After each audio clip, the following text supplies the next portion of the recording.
એટલે કે સાસુ કે બહુ બેટા માટલું ગાળી લ્યો અને દીકરી રસોડામાં પગ મૂકે અને ત્યારબાદ રસોઈ કરવાની શરૂઆત કરે. બની શકે કે સાસરે ખોરાકની વ્યવસ્થા અથવા તો એમના રીતભાત જુદા હોય. તમે કહેશો બધું જ અમારી દીકરી બનાવી લેશે, પણ અમારી આ વાત પણ સાંભળજો.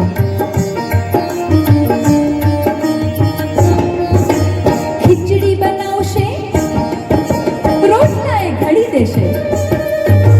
ખીચડી બનાવશે, રોટલા ઘડશે.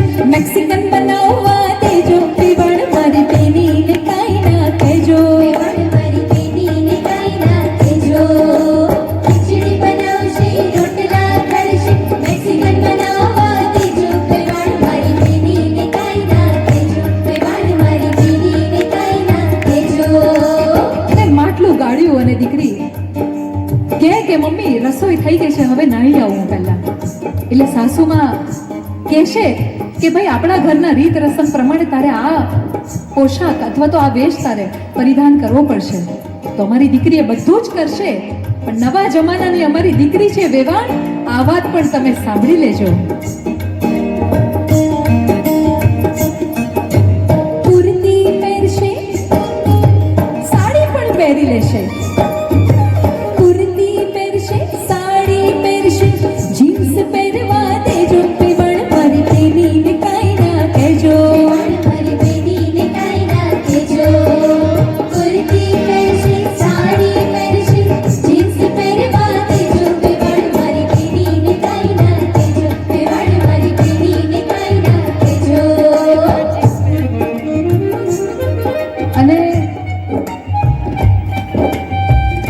છેલ્લો અંતરો છે અને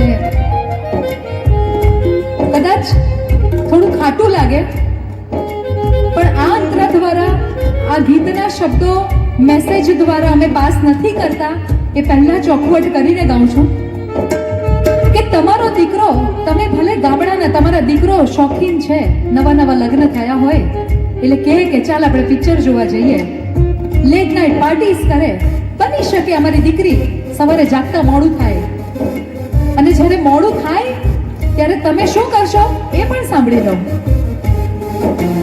8 વાગે ઉઠશે એટલે કોઈ વાત, 9 વાગે ઉઠશે. 8 વાગે ઉઠશે, 9 વાગે ઉઠે તો ચા બનાવી લેજો. પીવણ મારી બેનીને કાઈ ના કહેજો. પીવણ મારી બેનીને કાઈ ના કહેજો. 8 વાગે ઉઠશે, 9 વાગે ઉઠશે, ચા બનાવી લેજો. પીવણ મારી બેનીને કાઈ ના કહેજો. પીવણ મારી બેનીને કાઈ ના કહેજો. ફેશન આવી, ફેશન આવી, ફેશન કરવા દેજો. પીવણ મારી બેનીને કાઈ ના કહેજો. પીવણ મારી બેનીને કાઈ ના કહેજો. પીવણ મારી બેનીને કાઈ ના કહેજો. પીવણ મારી બેનીને કાઈ ના કહેજો.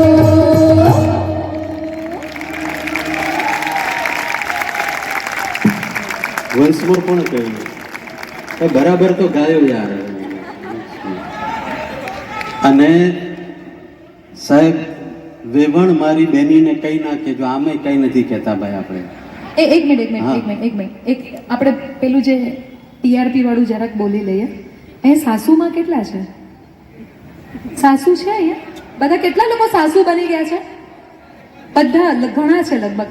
એટલે અમારો એક અનુભવ કહું છું કે જ્યારે અમે ગાઈએ કે વેવાણ 8 વાગે ઉઠશે, 9 વાગે ઉઠશે, એટલે બધા સાસુઓ લગ્નમાં આવ્યા હોય અને લગ્ન પ્રસંગ માણતા હોય. જેવું આ ગીત આવે ને હું આ લાઈન ગાઉં એટલે બાજુમાં આમ કરીને કોણી મારે, એટલે કે અમસ્તી ત્યાં 9 વાગે જ જાગે છે ને રસોડામાં આવીને કે પટપટ આવે ને કે મમ્મી મારી ચા બનાવી. એટલે આવું હોય છે. પણ હવે જે પડાવ પર આપણે જઈ રહ્યા છે, સરસ મજાની આ દીકરીના લગ્ન કર્યા, પ્રેમથી દીકરીને પરણાવી અને ત્યાર પછી કન્યા પક્ષના માંડવે જે છેલ્લી વિધિ કહેવાય એ વિદાયની વેળા, અને એ માટે સાંભળીએ યુનુસભાઈ. દીકરીની વાત છે સાહેબ. અને આપણને જ્યારે કોઈ દીકરીના પિતા કંકોત્રી મોકલે ને તો કંકોત્રીમાં લખ્યું હોય કે આ પ્રસંગની શોભામાં અભિવૃદ્ધિ કરવા પધારજો. એક કંકોત્રી એ પિતાની હાથ જોડીને આજીજી હોય છે કે તમે જરૂરથી પધારજો. અને એ કંકોત્રી જ્યારે લખાય ને ત્યારે એ દીકરીના જીવનનો એક છેલ્લો અવસર હોય જ્યાં એના નામની પાછળ પિતાનું નામ લખાતું હોય. અને આવી કોઈ દીકરીના લગ્ને જ્યારે જમવાનું જવાનું હોય, જમ્યા હોય ને એ ભોજનની કોઈ દિવસ ખોડ ખાપણ કંઈ ખરાબી ન કરતા ને એના વિશે ખરાબ બોલતા નહીં. કારણ કે એક બાપ પોતાની જિંદગીની આખી મૂડી ખર્ચી નાખતો હોય છે તમને ફક્ત એક ટાઈમ જમાડવા માટે. હા, અને દીકરી એક ઘરેણું છે સાહેબ. દીકરી, એક બાપ અને દીકરી આમ જતા હતા ને તો રસ્તામાં નાનકડો પુલ આવે, સાંકડો પુલ. તો બાપાએ કહ્યું કે દીકરી મારો હાથ પકડી લે. તો દીકરી કે ના તમે પકડો ને. તો બાપા કે એક જ છે ને, હું પકડું કે તું પકડું, હાથ પકડી લે. તો કે ના એક નથી, હું હાથ પકડું ને મને બીક લાગે ને તો કદાચ મારાથી હાથ છૂટી જાય, પણ જો તમે હાથ પકડો તો કાંઈ પણ થાય તમે મારો હાથ નહીં છોડો એની મને ખાતરી છે. તો એવી લાડકીના વિદાય પ્રસંગનું આ સુંદર મજાનું વિદાય ગીત.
કે આટલા આટલા વર્ષો જેણે રાખ્યું ઘર હુંફાળું, આટલા આટલા વર્ષો જેણે રાખ્યું ઘર હુંફાળું, મહેંદી મૂકી ચાલ્યું આજે ઘરનું એ અજવાળું.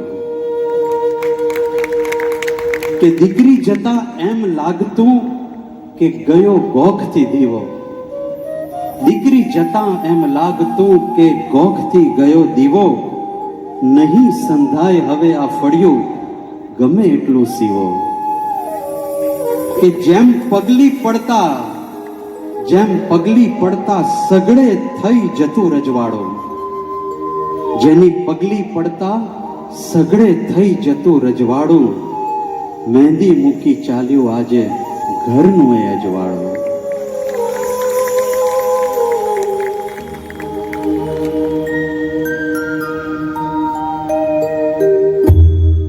ढोली रातो ढबक्या लाडी ચાલો આપણે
ચાંદલિયો